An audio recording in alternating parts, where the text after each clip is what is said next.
कल हमने ब्रिटिश संविधान के बारे में एक संक्षिप्त परिचय देखा। आज हम ब्रिटिश संविधान की मुख्य विशेषताओं का अध्ययन करेंगे। जैसा कि विदित है, विश्व में अपनी किस्म का एकमात्र अनूठा यह संविधान ब्रिटिश निवासियों की परिपक्वता का परिचायक है, जो कई सदियों में बिना लिखित आधार के आधुनिक लोकतांत्रिक शासन संचालित कर रहे हैं। प्रमुख विशेषताओं के बारे में हम चर्चा करेंगे।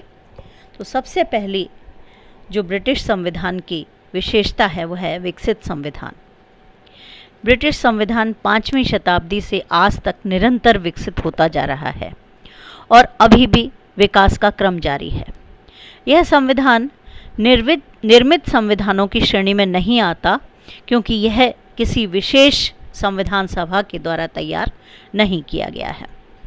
हम जानते हैं कि भारत, अमेरिका, जापान और फ्रांस आदि के जो संविधान हैं वो निर्मित संविधान हैं, लेकिन ब्रिटिश संविधान राजतंत्रात्मक शासन व्यवस्था और परिस्थितियों के अनुसार बदलता हुआ धीरे धीरे प्रजातांत्रिक व्यवस्था के अंतर्गत आया है।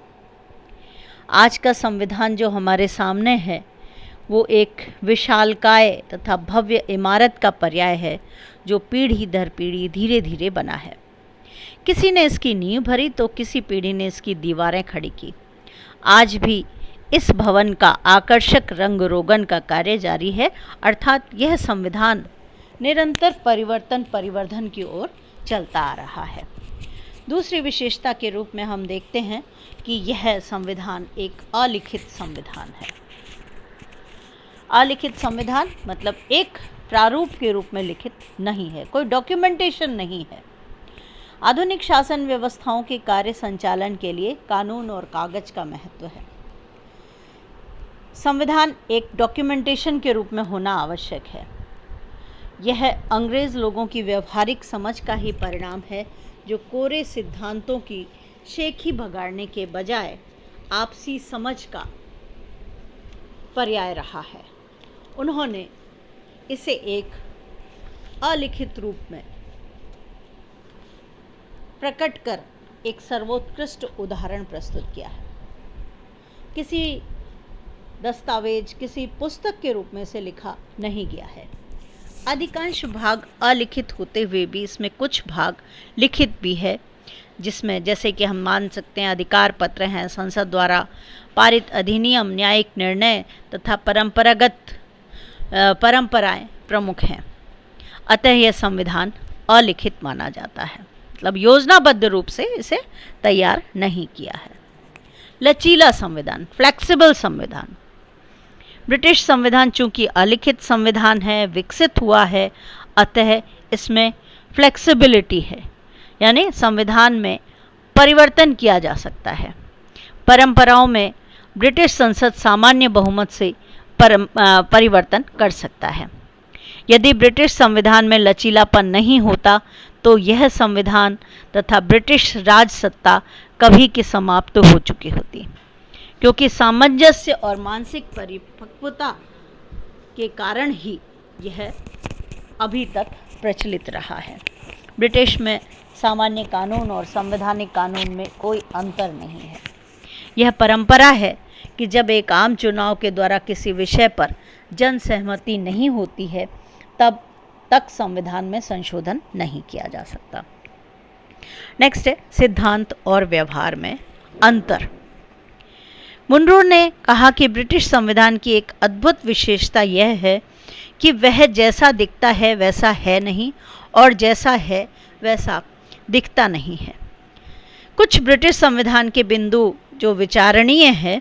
सिद्धांत में ब्रिटेन में राजतंत्र है, जहां सम्राट के पास समस्त शक्तियां होती हैं, किंतु व्यवहार में यहाँ लोकतंत्र है, अर्थात सम्राट जो है वो वंशानुगत पद भी है और संसदीय व्यवस्था भी है।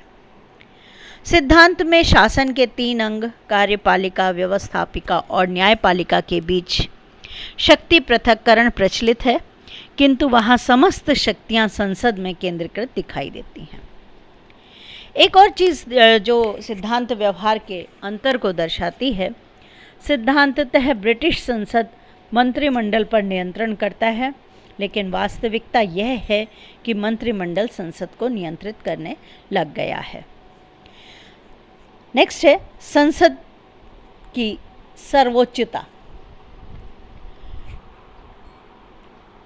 ब्रिटिश राजतंत्र की सैद्धांतिक उपस्थिति यानी कि सिद्धांत रूप में राजतंत्र होते हुए भी ब्रिटिश संसद विश्व का सर्वाधिक शक्तिशाली संसद है, जिसमें असीम अधिकार प्राप्त हैं।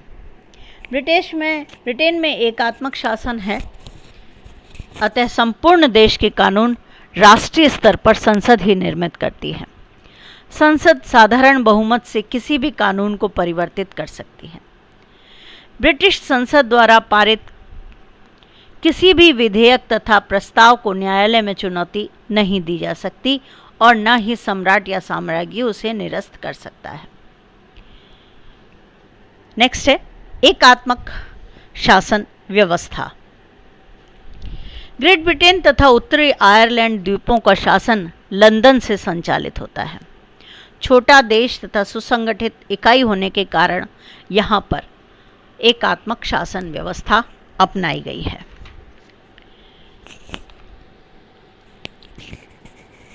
संसद समस्त देश के लिए कानून बनाती है तथा मंत्रिमंडल के अधीन कार्य करने वाले विभाग एवं उनके कार्यकारी अभिकरण प्रशासनिक सेवाएं प्रदान करते हैं। प्रांत या राज्यों की सरकारों का कोई भी अस्तित्व नहीं है। नगरों एवं गांवों में स्थापित स्थानीय सरकारें राष्ट्रीय सरकार के नियमों एवं निर्देशों का ही पालन करती हैं। विधि का शासन, रूल ऑफ लॉ। ब्रिटिश संविधान की विकास यात्रा समानता तथा न्याय की स्थापना के लिए प्रारंभ हुई, जिसमें व्यक्ति के बीच में भेद को समाप्त करना प्रमुख उद्देश्य रहा है। यानी कानून के समक्ष सभी बराबर हैं। जबकि हम देखें कि फ्रांस का जो शासन है वहाँ पर सामान्य और प्रशासकीय कानूनों का भेद होता है, जबकि ब्रिटेन में सभी नागरिकों, राजनेताओं, प्रशासनिक अधिकारियों, उच्च वर्गों सभी के लिए एक समान कानून बने हुए हैं। नागरिक अधिकार। मौलिक अधिकारों का लिखित रूप में विस्तृत प्रावधान न होते हुए ब्रिटेन में स्वतंत्रता, समानता, न्याय, शोषण से रक्षा तथा न्यायिक उपचारों के मूल नागरिक अधिकार जनता को दिए हैं। बंदी प्रत्यक्षीकरण, शस्त्र धारण करना, आवेदन प्रस्तुत करना, अत्यधिक जुर्माने तथा अमानवीय दंड से रक्षा, सभा आंदोलन करने तथा अभिव्यक्ति की स्वतंत्रता सहित वे सभी मानवाधिकार ब्रिटिश नागरिकों को उपलब्ध हैं जो विश्व के सभ्य समाजों और लोक कल्याणकारी राज्यों में परिवर्तित हैं। मिश्रित शासन प्रणाली। ब्रिटेन में राजतंत्र, कुलीन तंत्र और प्रजातंत्र तीनों का मिश्रण दिखाई देता है। कैसे? सम्राट का पद वंशानुगत है तो यह राजतंत्रात्मक व्यवस्था का पर्याय है। हाउस ऑफ लॉर्ड में कुलीन वर्ग का प्रभुत्व है और हाउस ऑफ कॉमन में सामान्य लोक सदन के सदस्यों तथा मंत्रिमंडल का निर्वाचन जनता के द्वारा होता है, अतः प्रजातंत्र भी विद्यमान है। लेकिन वास्तविक रूप में यहाँ पर लोकतंत्र अधिक है, क्योंकि सम्राट व लॉर्ड सभा की शक्तियाँ यहाँ पर सीमित हैं। द्विदलीय पद्धति। भारत की भांति ब्रिटेन में बहुदलीय पद्धति नहीं दिखाई देती। भारत में हम देखते हैं कि बहुत सारे दल शासन के कार्यों में भाग लेते हैं, जबकि ब्रिटेन में केवल दो ही दल, कंजर्वेटिव पार्टी और लेबर पार्टी, जिन्हें अनुदार दल और मजदूर दल कहा जाता है, दो ही दलों का महत्व है।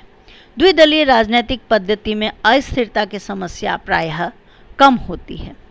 ब्रिटेन की संसदीय व्यवस्था को बनाए रखने में द्विदलीय पद्धति का विशेष योगदान रहा है। एक और बात जो ब्रिटिश संविधान में देखने को मिलती है, परंपराओं का विशेष महत्व। अभिसमय, परंपराएं, कन्वेंशंस, ये ब्रिटिश संविधान और शासन प्रणाली में महत्वपूर्ण रहे हैं। इनका अर्थ क्या है? जो हमारी पुरानी प्रथाएं हैं, रूढ़ियां हैं, परंपराएं हैं, वो उपयोगिता के आधार पर आज भी लोकप्रिय हैं। इनका निर्माण कानून की भांति इच्छापूर्वक नहीं किया जाता, बल्कि ये विकसित हो जाते हैं। गिल ने कहा इन्हें संविधान के अलिखित नियम, जबकि एंसन ने इन्हें संवैधानिक परंपरा बनाया। संसद के 2 सदन लोक सदन से प्रधानमंत्री बहुमत दल के नेता को प्रधानमंत्री पद देना, विधेयकों का 3 बार वाचन, मंत्रियों का लोक सदन का सदस्य होना, सम्राट द्वारा मंत्रिमंडल की अध्यक्षता न करना तथा अविश्वास प्रस्ताव पारित होने पर विरोधी दल के नेता को सरकार बनाने के लिए सम्राट के द्वारा आमंत्रित करना यहाँ की प्रमुख परंपराएं रही हैं।